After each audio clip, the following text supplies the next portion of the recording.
associated with renewable energy across the world. The latest technologies are displayed here, and the best brains are gathered here to discuss and chart out the roadmap for the growth of renewable energy across the world. Excellencies, in the last 5 years, India under Prime Minister Modi has brought about a transformation in the field of energy, the likes of which has not been seen anywhere else in the world.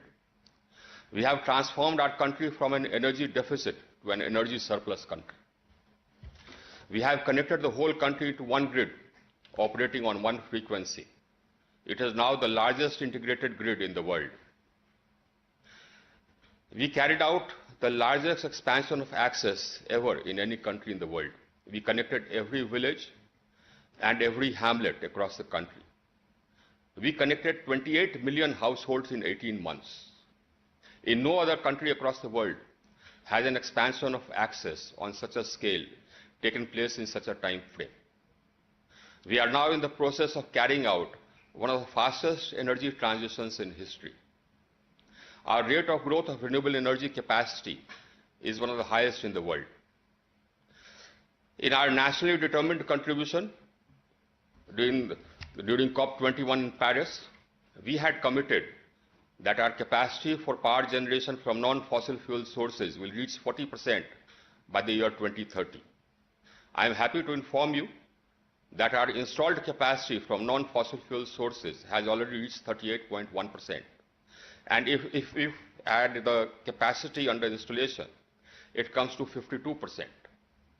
By 2030, our established capacity from non-fossil fuel sources will reach 64%, a full 24% higher than our commitment.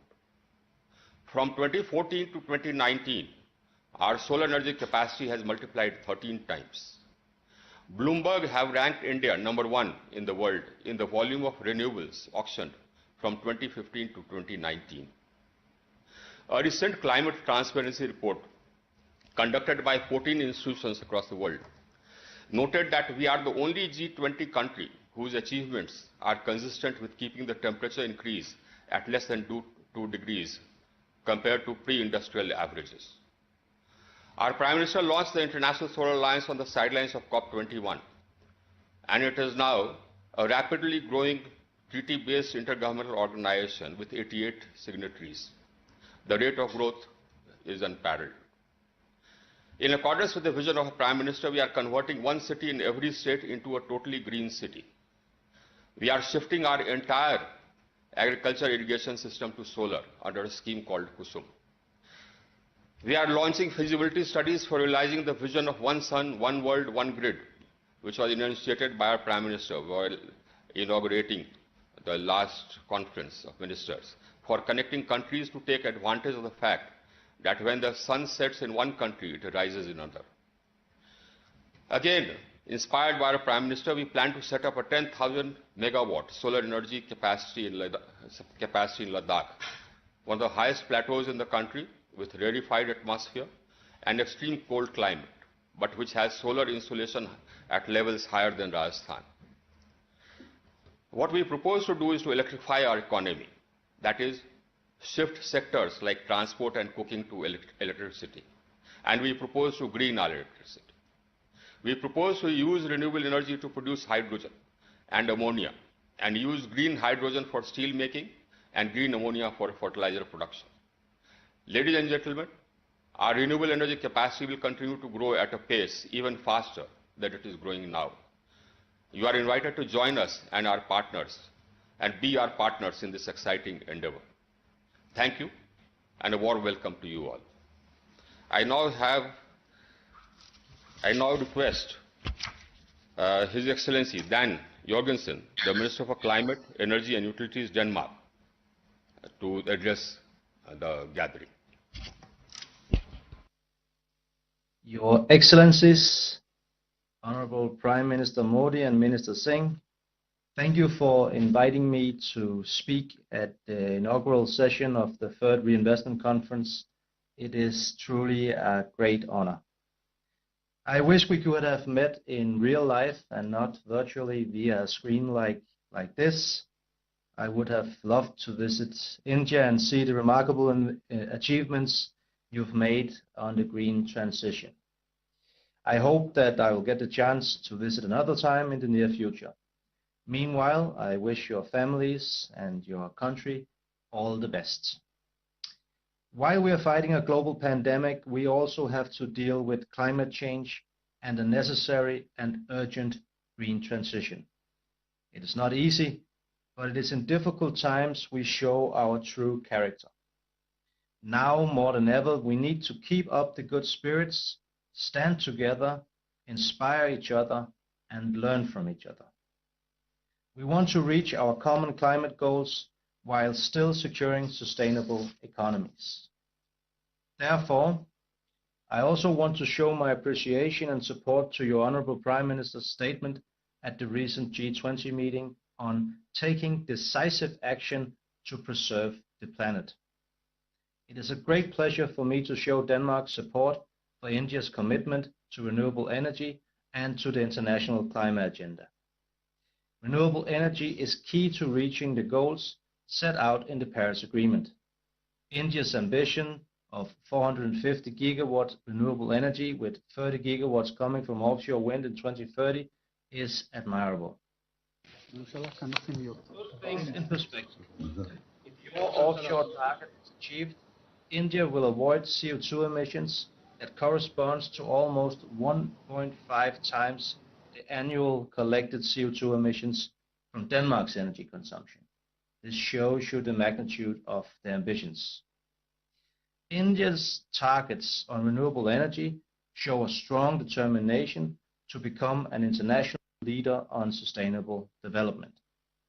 It sends a strong signal to the industry and to the rest of the world that you are fully committed. I want to give a big thanks to the Indian government for a successful and growing cooperation, most recently underlined with the new Green Strategic Partnership as agreed by our Honorable Prime Ministers in September. The Green Strategic Partnership is a major step in the right direction to meet our common green ambitions and support UN's Sustainable Development Goals. With this partnership, we equally prioritize a closer cooperation on climate, green transition, and trade. I hope that this approach will serve as inspiration for others on tackling these matters. The Green Strategic Partnership makes very good sense, because even though Denmark might be very small compared to India, I will quote your Honorable Prime Minister Modi in saying, Denmark has the skills and India has the scale.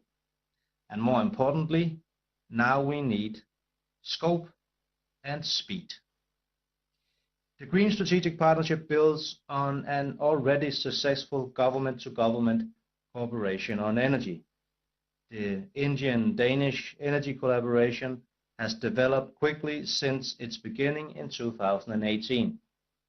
The Danish experiences on offshore wind integration of renewables and electricity planning are already being utilized in India. The successful cooperation on wind energy has already contributed to the development of an Indian wind industry, and it has already created many jobs. I am very excited that the strong Indo-Danish cooperation has entered into a new chapter. This includes an upcoming Danish membership of the International Solar Alliance and strong cooperation on offshore wind and renewable energy.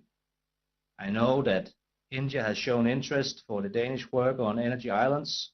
We will be happy to include you on our journey with our ambitious projects.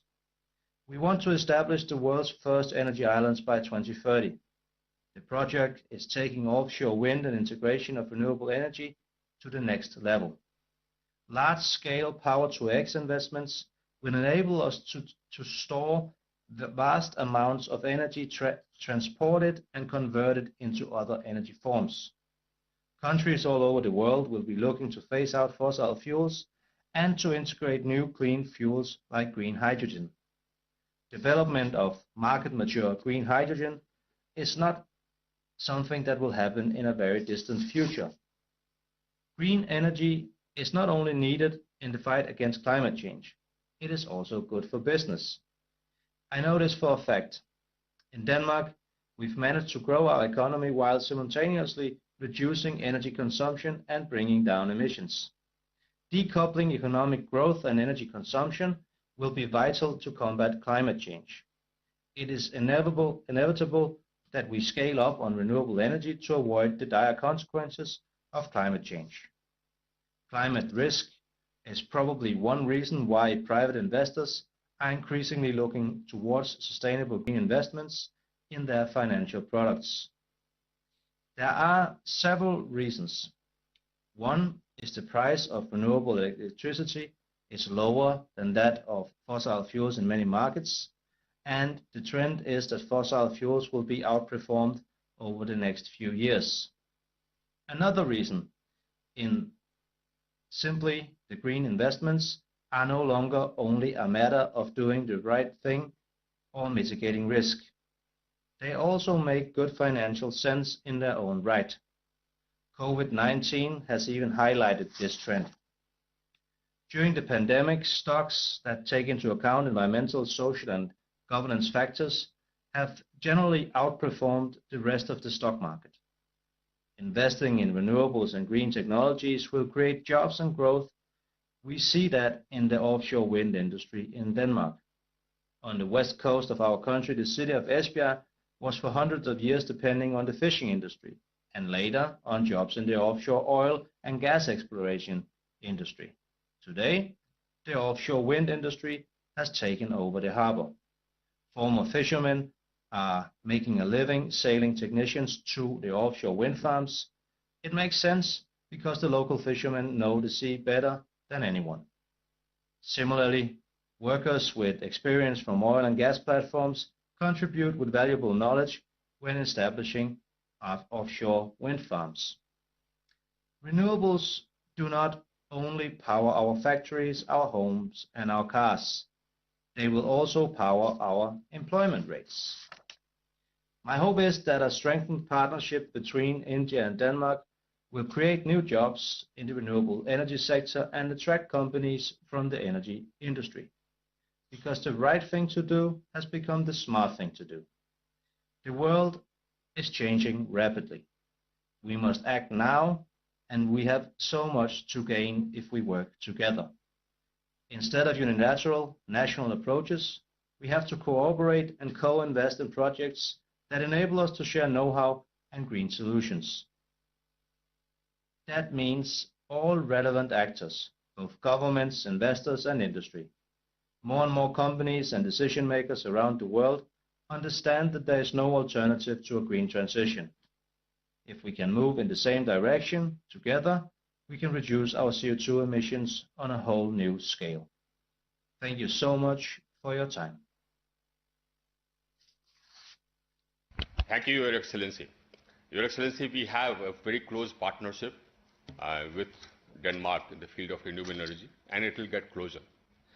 Now it's my pleasure to invite His Excellency Mr. Alok Sharma, the Secretary of State for Business, Energy and Industrial Strategy, the Government of United Kingdom. The United Kingdom is also going to preside over COP26. So, Your Excellency, your remarks will be very relevant. Mr. Alok Sharma. Thank you very much. Honourable Prime Minister Modi, Minister Singh, fellow ministers, Your Excellencies. It's an absolute honour to participate in this summit today. Prime Minister Modi ji has often said, the world is one family. And there is no clearer example of this than when we look at climate change. No one nation or sector can tackle the problem alone. The world will succeed or fail as one. We all have a part to play as countries, companies, investors, cities, regions, and individuals.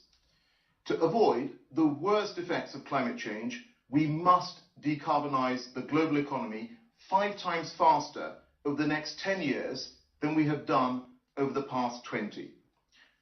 We all know that the power sector accounts for 1/4 of global emissions.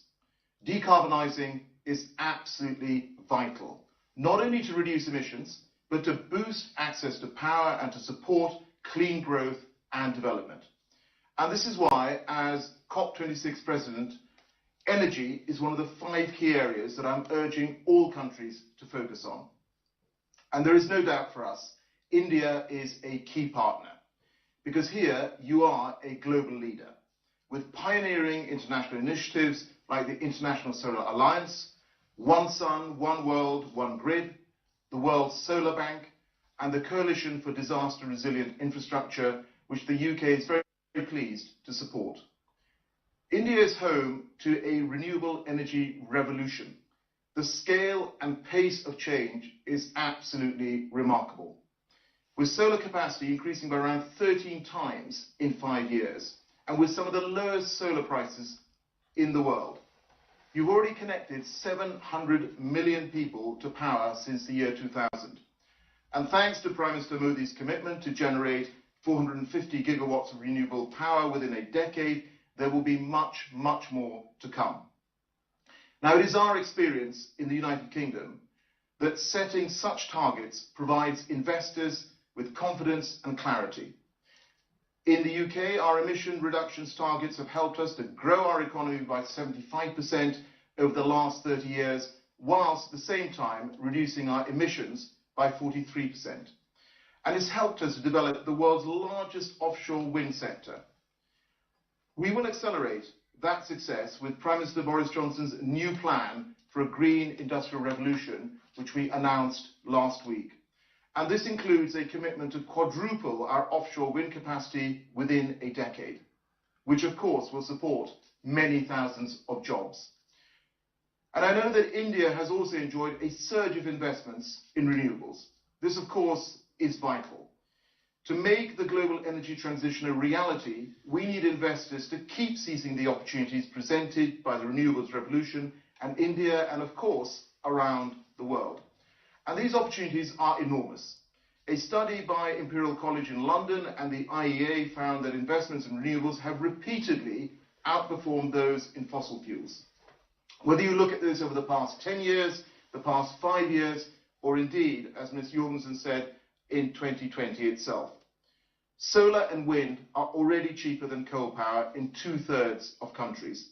And momentum is building globally behind net zero, with Japan, South Korea, China all recently setting targets. Colleagues and friends will know that on the 12th of December, the UK will co-host a summit with the United Nations and France, and in partnership with Italy and Chile, to mark the 5th anniversary of the Paris Agreement. And this will be a moment for global leaders to show that we can make a step change on climate action. By focusing our efforts collectively internationally, we can drive down costs and increase uptake.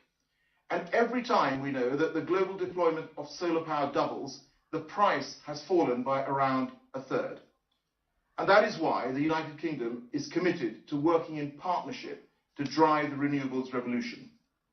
We have established the COP26 Energy Transition Council, bringing global leaders together.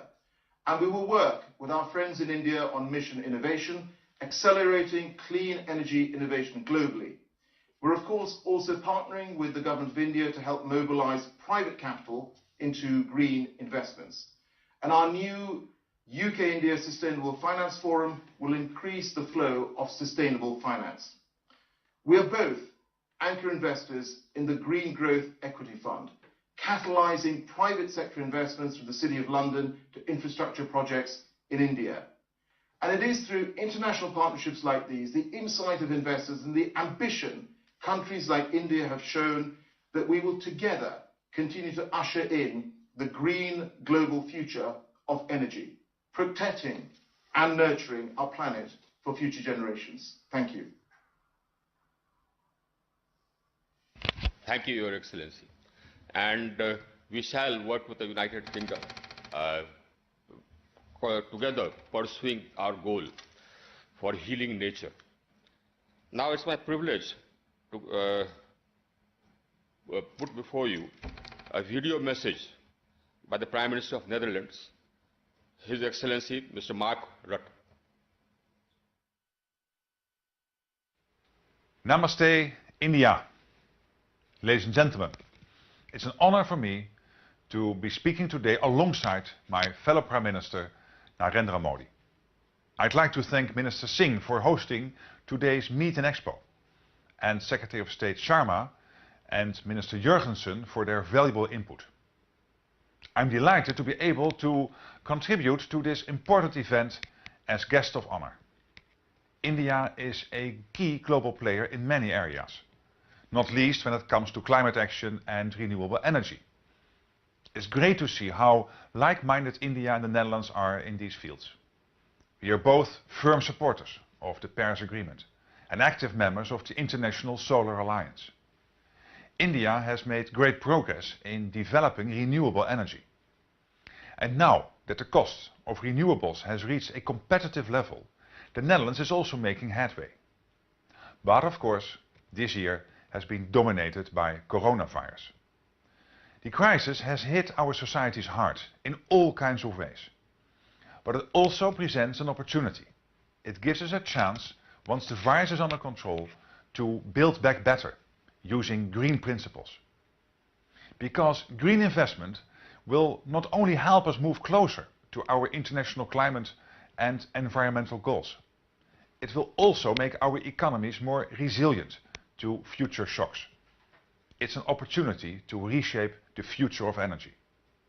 So let's make sure that economic recovery policies help us move faster towards a secure and sustainable energy future for everyone. Let's take this opportunity to fast-track investment in renewable energy.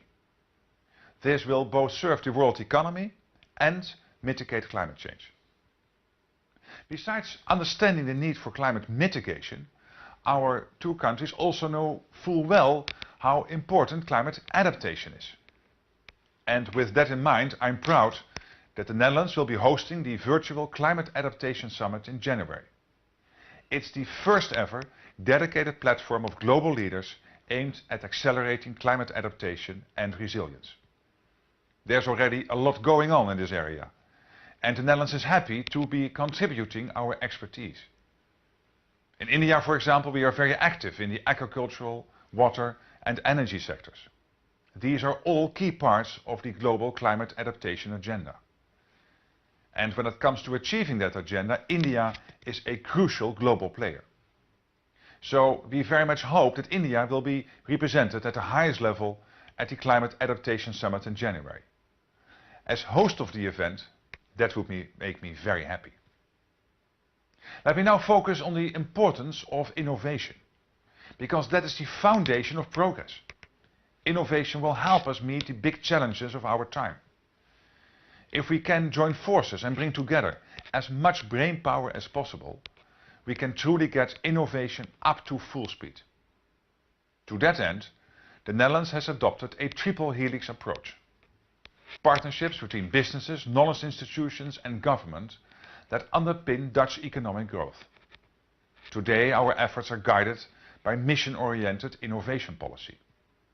The government sets goals that can have a big positive impact on society. Goals like a climate-neutral economy by 2050. With partners, both at home and abroad, we want to develop shared expertise in these fields. So we are keen to work with you. After all, India is a country with a highly innovative mindset and many talented people. Fortunately, India and the Netherlands can boast an excellent bilateral relationship. We were very honored to be your partner country at India's Technology Summit in October last year. And after that success, I'm happy to announce some more exciting news. Next February, we will be organizing the first ever virtual trade mission to India, with a group of companies active in the agricultural, water and renewable energy sectors. We will be traveling all across India, all from the comfort of our computer screens, of course. I also hope that we can build on our strong cooperation at multilateral level, such as the G20. The Netherlands has built up a good track record as a constructive participant under past G20 presidencies, and we are currently working closely with Italy. In the run-up to India's presidency, we'd be very willing to help out and provide practical support if required. Let me finish by again expressing my thanks for inviting me to contribute my ideas today. And I hope the Renewable Energy Investors Meet and Expo will lead to many exciting results. Thank you. We are grateful to His Excellency Mark Rutte, the Prime Minister of Netherlands, for his address. I now have the privilege of calling upon His Excellency Benjamin Netanyahu, the Prime Minister of Israel, to address the gathering. Israel and India have a long-standing partnership and a very close partnership. Your Excellency. Well, thank you. Prime Minister Narendra Modi, namaste to all of you, distinguished ministers and participants in this important conference. Let me say that Prime Minister Modi is a great friend of Israel, a great personal friend, and I believe a very great leader of India, because you have changed India's standing in the world. You have made so many reforms and so many changes, including in this question of renewable energy. You've recognized that India has both scale and skills, and the combination of the two is formidable. You have forged new alliances. I will never forget the opportunity when you visited Israel. The two of us waded on the beach, in the water, and we spoke about desalinization, which is important for both of us. I will never forget my unforgettable visit to India when we visited the high-tech center that you were building, in which Israeli companies were represented, or the agricultural farms which are helping Indian farmers in ways that perhaps a few years ago, just a few years ago, would have been unimaginable. So I thank you for inviting me to participate in this important summit. I think this is one of the fortunate changes, not many, that COVID has brought. It allows us to meet more, or to see each other more frequently than we otherwise could, and that could be, as Mark Rutte said, a mark of the future. Now, we've all received, amidst the pandemic, some good news on the battle against corona. The new vaccines are promising. I think the end of this terrible pandemic is in sight, but we don't just want a world free of COVID. We want a future with less carbon and less pollution, a future based on green energy. And that's why I welcome this vital initiative by Prime Minister Modi. And I want to assure you that Israel is your partner in this quest. Now, there are three obvious sources of renewable energy, alternative energy. One is wind power, the other is water power, and the third is solar power. There may be more. There are experiments that are being done today with all sorts of alternative and truly unimaginable sources of enormous energy that defy our normal thinking, but that awaits the future, or perhaps it could come a lot faster than we think. Yet today we know that we in Israel have one clear source of alternative energy, and that is sun. We have a lot of sun. And so along with our natural gas finds in the sea, solar energy has allowed us to cut our dependence on coal dramatically. In fact, we lead the world in cutting back on coal consumption. It will reach zero by 2025. We won't have to use it except in emergency situations, which I hope do not happen. But today, solar energy provides some 10% of our energy consumption. Just a few years ago, it was 2%, so it quintupled in a very few years. By 2030, that should pass 25%. And then by then, at midday, during the summer, solar power will produce 100% of our energy requirements. The crucial challenge in solar energy, as you all well know, is storage. How do you conserve solar power when the sun is not shining? And again, I think the answer will be found, perhaps in this area as well, in physics and in human ingenuity. There are people working on this problem and other related energy problems. We have about 400 startup companies just in this area alone. They're creating an entirely new industry. it's amazing what ingenuity does. For example, we have a car industry today. It's not called that, but it produces Waze, the guidance system, the crowdsourcing guidance system, or it produces Mobileye for driverless cars. So we now have a car industry with some 500 cars. But in solar, the 400 startups have now received, or in the energy sector, have now received billions of dollars in investment. And I'm very hopeful that they're going to produce solutions that will benefit, I'm sure, will benefit all of humanity. We have recently forged peace agreements with the UAE and with Bahrain, and our cooperation with them includes all these areas, and specifically solar energy.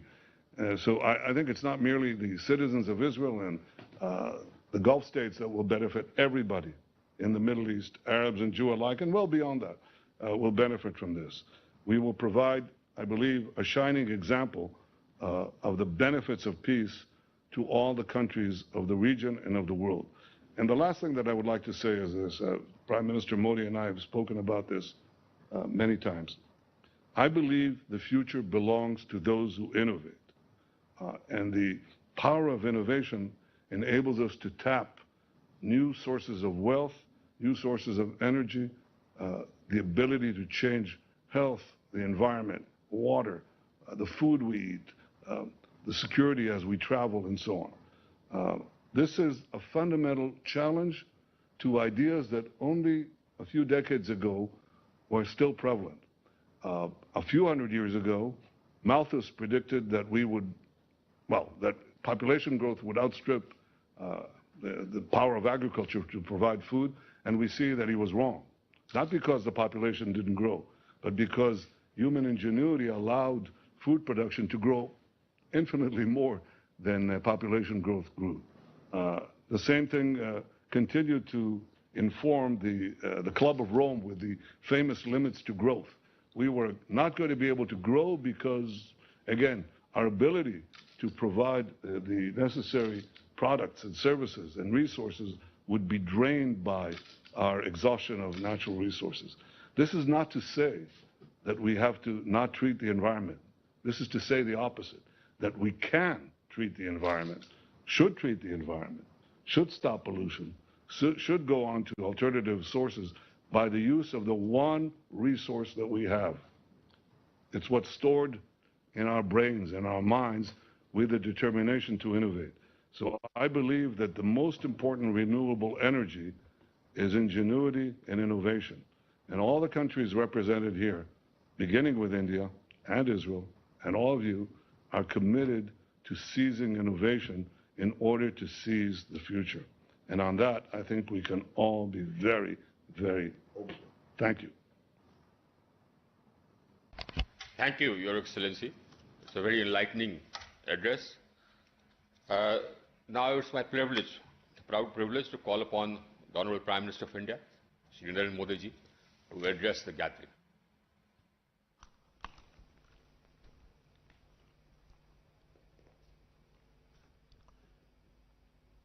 His Excellency, the Prime Minister of Israel, honorable ministers from around the world, my cabinet colleagues, chief ministers, lieutenant governors, and distinguished guests. I thank His Excellency, the Prime Minister of Netherlands, for sharing his message. It is wonderful to see all of you as part of the third edition of Reinvest. In the earlier editions, we spoke about our plans for a journey from megawatts to gigawatts in renewable energy. We also spoke about one sun, one world, one grid to leverage solar energy. In a short time, many of these plans are becoming a reality. Friends, in the last 6 years, India is traveling on an unparalleled journey.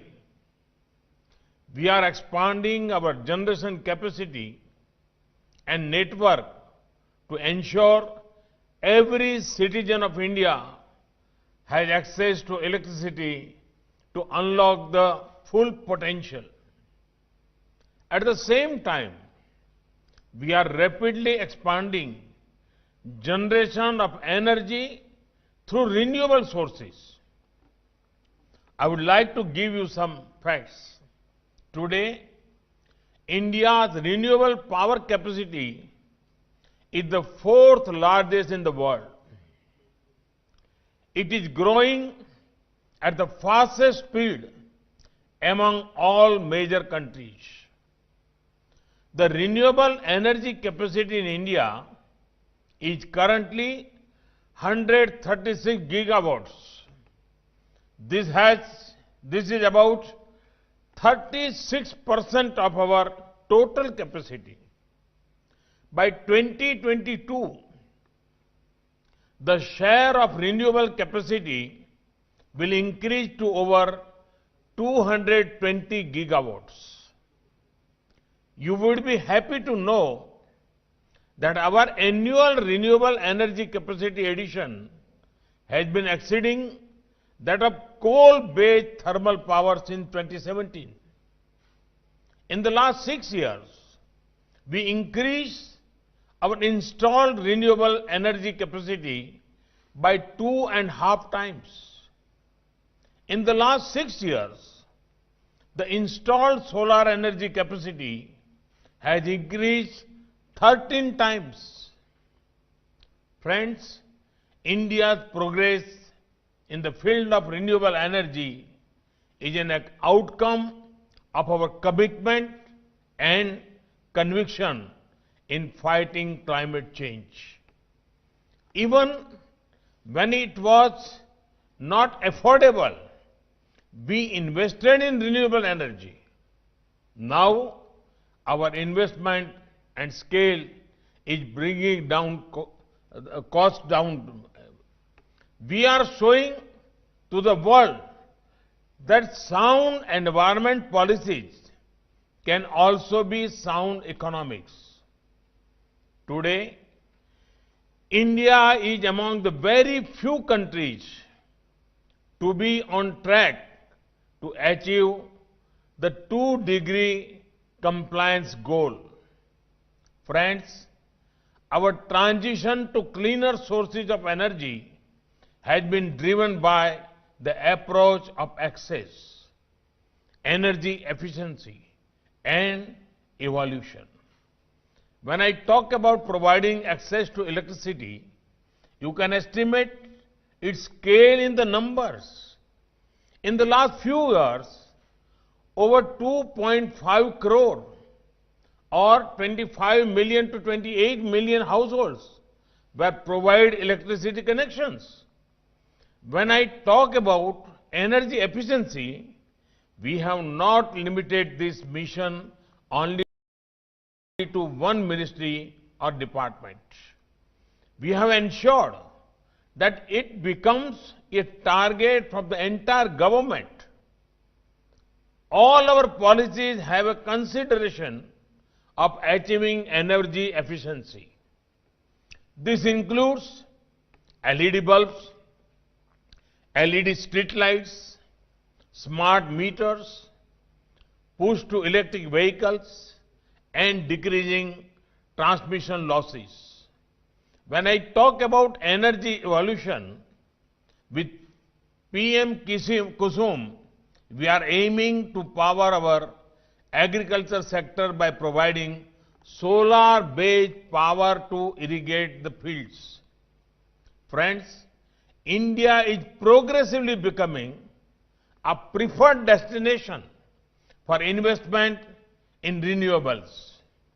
In the last 6 years, nearly rupees 5 lakh crore or over $64 billion investment has been made in renewable energy sector in India. We want to make India a global manufacturing hub in the renewable energy sector. I will give you several reasons why you should invest in the sector of renewable energy in India. India has a very liberal foreign investment policy for renewables. Foreign investor can invest on their own or collaborate with an Indian partner to set up renewable energy-based power generation projects. India is progressively focusing on innovative bids for supplying 24/7 power from renewables. Solar wind hybrid projects have been successfully explored.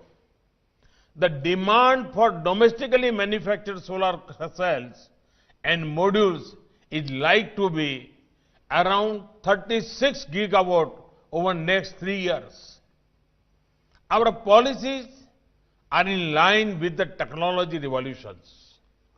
We are proposing to launch a comprehensive national hydrogen energy mission. After the success of PLI in electronics manufacturing, we have decided to give similar incentives to high-efficiency solar modules. Ensuring ease of doing business is our top priority. We have established dedicated project development cells and FDI cells in all ministries to facilitate investors. Today, every village and almost every household in India has access to electricity. Tomorrow, their energy demand will increase.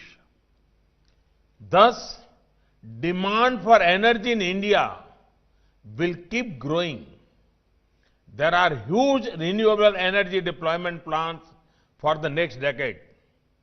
These are likely to generate business prospects of the order of around 1.5 lakh crore rupees or $20 billion per year. This is a big opportunity to invest in India.